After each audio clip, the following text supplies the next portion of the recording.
Halo pemirsa Autoviva dan statuskpj.com, ketemu lagi dengan saya. Saat ini saya mendapatkan kesempatan eksklusif untuk mereview langsung Suzuki Jimny 5 pintu yang akan diluncurkan oleh PT Suzuki Indomobil Sales pada 15 Februari, tepatnya di pameran IMS 2024 di JI Expo Kemayoran. Nah, Suzuki Jimny 5 pintu ini pertama kali hadir di India pada tahun lalu dan di beberapa negara lainnya. Nah, Indonesia itu menjadi negara kelima setelah Filipina yang meluncurkan Jimny 5 pintu ini. Dari secara desain, mobil ini tidak berbeda jauh dengan versi yang 3 pintu atau yang sudah dijual di Indonesia. Dan kebetulan mobil ini bukan diimpor langsung dari Jepang, pemirsa. Beda dengan versi yang 3 pintu. Yang ini dibuat oleh Maruti Suzuki di India dan menjadi satu-satunya pabrik Jimny 5 pintu yang ada di global. Secara desain, eksterior tidak berbeda jauh dengan versi yang 3 pintunya. Jimny yang 5 pintu ini hanya diberikan sedikit kosmetik sebagai pembeda. Salah satunya adalah di grill depannya. Kalau yang di versi 3 pintu dia lebih warna hitam gelap, dop. Nah, ini dibalut aksen chrome di grillnya, dan di bagian lampu seinnya ini desainnya seperti honeycomb gitu. Yang versi yang saya review ini adalah versi 2 warna. Jadi di bagian lampu sein dan atapnya berwarna hitam. Terus dari secara dimensi, Jimny 5 pintu ini memiliki panjang lebih melar 315 mm dan wheelbase-nya atau jarak poros roda depan ke belakang itu lebih panjang 340 mm dari versi Jimny 3 pintu. Untuk dari sektor kaki-kakinya, dia menggunakan pelek ring 15 depan belakang dibalut ban Bridgestone 195/80.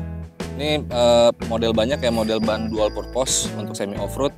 Ya, hal yang wajar lah ya, karena mobil ini juga berpenggerak 4 roda. Nah, sekarang kita lihat ya bagian mesinnya. Mesinnya tetap terlihat compact.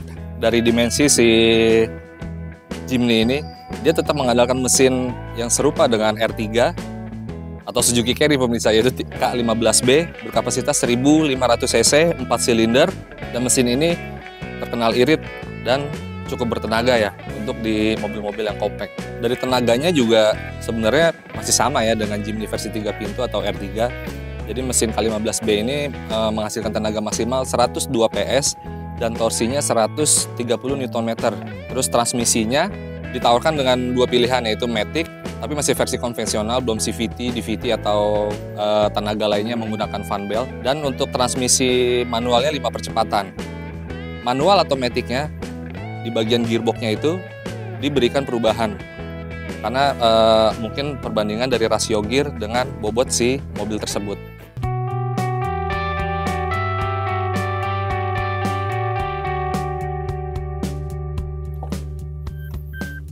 Oke, sekarang gue ada di dalam, udah di kabinnya Jimny. Desain interiornya tidak ada perbedaan ya, tapi yang paling mencolok adalah di bagian head unit. Head unitnya ini model floating. Untuk yang versi 3 pintu itu dia ukurannya 6,8 inci, dan sedangkan yang versi 5 pintu ini lebih besar menjadi 9 inci. Sudah bisa terhubung dengan smartphone. Jadi meskipun mobil ini dilahirkan sebagai mobil off-road, Suzuki tidak melupakan sistem hiburan di dalam kabinnya, pemirsa. Terus untuk menekankan unsur klasiknya, dia tetap mengandalkan tachometer atau odometer di panel instrumennya ini versi jarum konvensional, belum digital, cuman sudah dilengkapi dengan MID.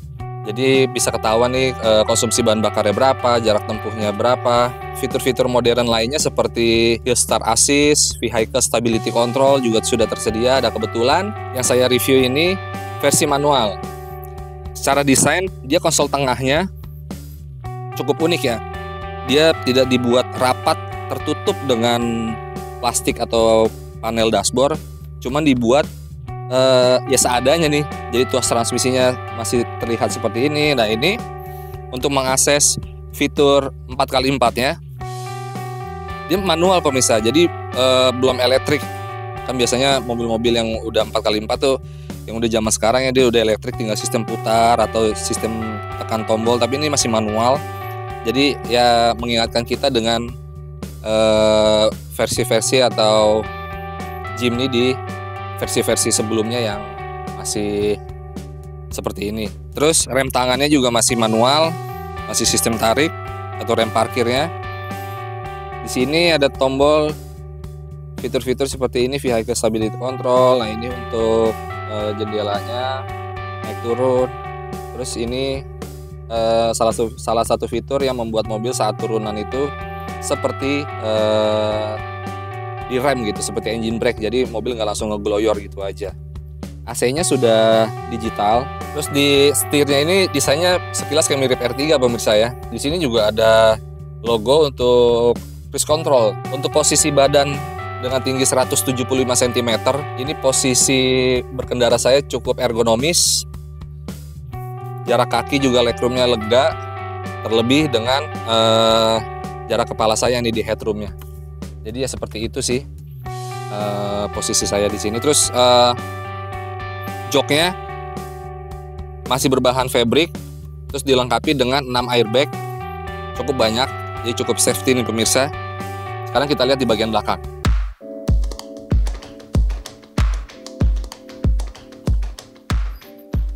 Oke, sekarang gue di bagian belakang nih. Nah, tadinya versi 3 pintu, ini udah langsung jadi bagasi nih. Nah, sekarang udah ada kursi nih, jadi 2 baris. Menurut saya ya seadanya ya, karena kalau dibuat lebih panjang juga sepertinya kayaknya agak aneh. Jadi ini yang di depan tadi posisi jok dengan kondisi saya yang nyaman berkendara dengan tinggi 175 cm. Inilah posisi penumpang saat duduk di bangku baris kedua. Kaki saya masih mentok. Terus cuman kursinya dibuat tinggi, jadi jarak paha ke kursi ini masih nempel, jadi harusnya nggak begitu pegel ya ketika perjalanan jarak jauh. Hanya di sininya aja nih mentok. Ini kita ibaratnya kayak duduk di bangku baris ketiga mobil-mobil MPV. Terus headrestnya masih bisa diatur senyaman mungkin. Terus headroomnya juga lega. Di sini ada lampu baca. Terus ya udah, jangan berharap ada colokan USB untuk ngecas handphone atau apa ya, karena ini mobil juga dilahirkan bukan untuk mobil keluarga. Jadi memang untuk mengincar pasar penghobi pemirsa. Sekarang kita lihat bagasinya. Oke, sekarang kita lihat untuk akses bagasinya yang belakang sistem buka gini seperti mobil-mobil klasik, kayak Taras dan lain-lainnya juga kayak gitu ya. Nah, ini kapasitas bagasinya menurut data Suzuki, dia kapasitasnya 211 liter. Kalau kursi bangku baris keduanya dilipat, dan dia juga tidak memberikan ruang yang rata pemirsa. Sebentar. Untuk akses lipat kursi belakangnya, kursi baris keduanya, hanya tinggal satu tombol. Nah, jadi seperti itu ruang bagasinya ketika bangku baris keduanya dilipat. Dia tidak memberikan lantai yang rata, tapi cukup luas untuk mobil yang dimensinya nggak sampai 4 meter pemirsa.